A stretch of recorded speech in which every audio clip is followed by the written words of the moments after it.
मित्रों, योगाभ्यास यानी कि योग प्लस अभ्यास, योग का अभ्यास, योग यानी कि जोड़ना। योग जो शब्द है वो संस्कृत के युज धातु से आया है। युज माने कि जोड़ना, तन का मन से, जीव का शिव से और आत्मा का परमात्मा से जोड़ना।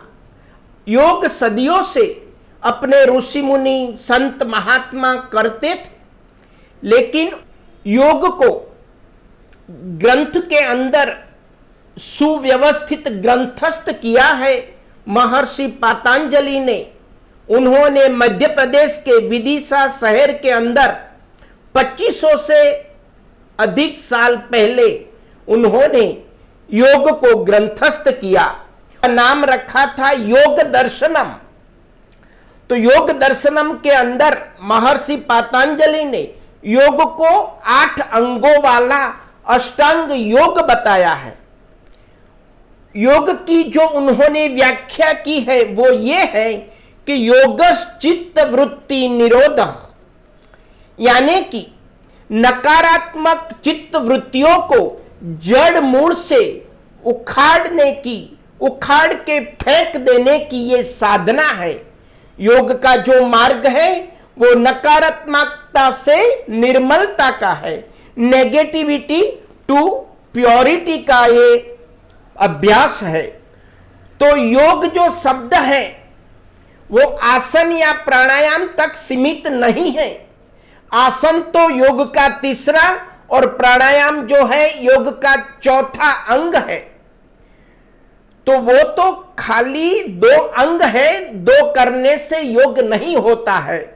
योग जो है वो अनुभवने का, योग जो है वो लिखने का, सुनने का या पढ़ने का सब्जेक्ट नहीं है, वो महसूस करने का सब्जेक्ट है, उसका अनुभव करना है, तभी हम योग को समझ पाएंगे। तो महर्षि पातंजलि ने योग को 8 अंगों में बांटा है और वो जो 8 अंग है वो है यम, नियम, आसन, प्राणायाम, प्रत्याहार, धारणा, ध्यान और समाधि।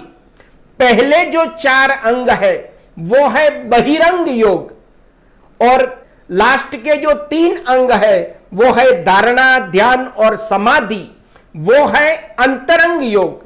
बहिरंग योग और अंतरंग योग को जोड़ने वाला जो सेतु है वो है प्रत्याहार।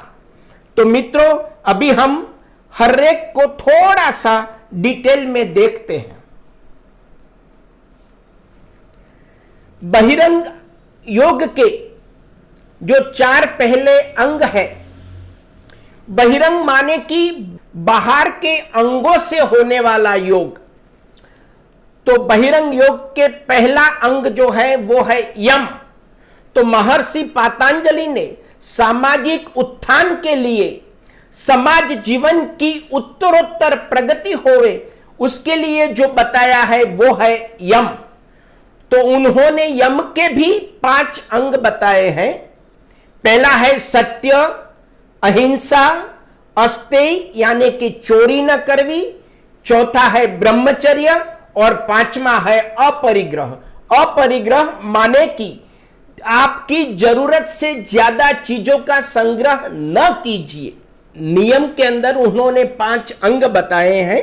पहला है शौच यानी कि सफाई, दूसरा है संतोष, तीसरा है तप, चौथा है स्वाध्याय और 5वां है ईश्वर प्राणिधान। वो व्यक्तित्व के विकास के लिए उन्होंने नियम के 5 अंग बताए हैं। उनमें मन की सफाई करने की बात की है। प्रतिक्रमण माने कि वापस आने का, जो अपने किया है कार्य जिसमें हमारी गलती है उनकी क्षमा मांग के वापस आने की बात की है। संतोष, अच्छाइयां का संतोष रखना, अपने पास जो जो चीज मिले उसका संतोष रखना है। तब अपने अंदर पड़े हुए कचरे को जला के फेंक देने का, तपाने का, अपने अंदर देखने का, अपनी क्या क्या गलतियां हैं वो देखने का, उसको बोलते हैं स्वाध्याय। और ये सब करने के बाद अपने पास कुछ भी बचता है, गलतियां या कुछ भी रहता है, तो ईश्वर को समर्पित कर देने का, माने कि अपना अहंकार जो है, वो कर्तव्य भाव जो है अपने में कि मैं वो करता हूं, मैं करता हूं, ये करता हूं, वो आप नहीं करते हैं, वो ईश्वर को समर्पित कर दीजिए और ईश्वर ही अपने को चलाते हैं। वो है ईश्वर प्राणिधान, यानी कि ईश्वर को अपना जीवन समर्पित करना। यह है नियम। अष्टांग योग का तीसरा अंग जो है वो है आसन। आसन का मतलब होता है सहजता से शरीर को विभिन्न अंगों में ढालना, माने कि आसानी से जो सके उसको आसन बोलते हैं। अपनी 84 लाख योनि जो है, जितनी जीव सृष्टि है, इतने आसन है। आसन करने से अपना अहंकार टूटता है, मानव भाव का भ्रम टूटता है। कभी हम डॉग बनते हैं, कभी हम कैट बनते हैं, कभी हम सर्प बनते हैं, कभी हम मछली बनते हैं।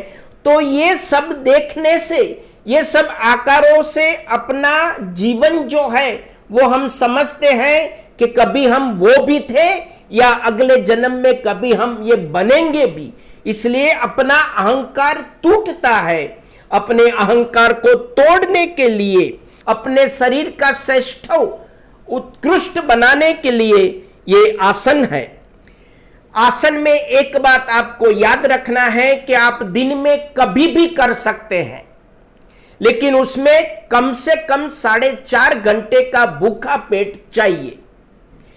दिन में कभी भी कर सकते हैं, लेकिन जो सुबह का टाइम है 5 साढ़े 5 बजे से लेके 8 बजे का जो टाइम है वो उत्तम टाइम है। वो उसमें वो समय में आप जो आसन करो तो आपको ज्यादा फायदा मिलता है। वो जमीन के ऊपर अच्छा आसन बिछा के करना है और छोटा वाला योगा मैट मत रखना। मिनिमम 7x4 का एक चादर रखना और उसके ऊपर 2.5 या 3x6 का एक और चादर रख के आप आसन कर सकते हैं। आसन को परिश्रम रहित रखना है। आपकी जितनी शरीर की कैपेसिटी है वहां तक करना है, इससे ज्यादा नहीं करना। लेकिन हर रोज के अभ्यास से आपके शरीर की कैपेसिटी बढ़ेगी, आप ज्यादा से ज्यादा आसन कर पाओगे। आसन करने से शरीर का श्रेष्ठ बनता है और शक्ति का संचय होता है। चौथा जो अंग है वो है प्राणायाम। प्राणायाम यानी कि प्राणवत्ता आयाम। जो अपन अभी श्वास ले रहे हैं वो इनवॉलंटरी है, अपने आप चलता है। लेकिन जो अब प्रयत्न पूर्वक जो सांस लेते हैं तो उसको बोलते हैं प्राणायाम। मन की प्राणवत्ता आयाम। आयाम माने कि प्रयत्न पूर्वक जो अपन श्वास लेते हैं, वो प्रयत्न पूर्वक जब सांस लेते हैं तभी उसको प्राणायाम बोलते हैं। प्राणायाम से मन शांत होता है, विचार कम होते हैं, भटकते मन को शांत करता है और स्थिरता लाता है। शरीर के अंदर स्थिरता, मन की स्थिरता, शरीर की स्थिरता लाने के लिए प्राणायाम बहुत जरूरी है।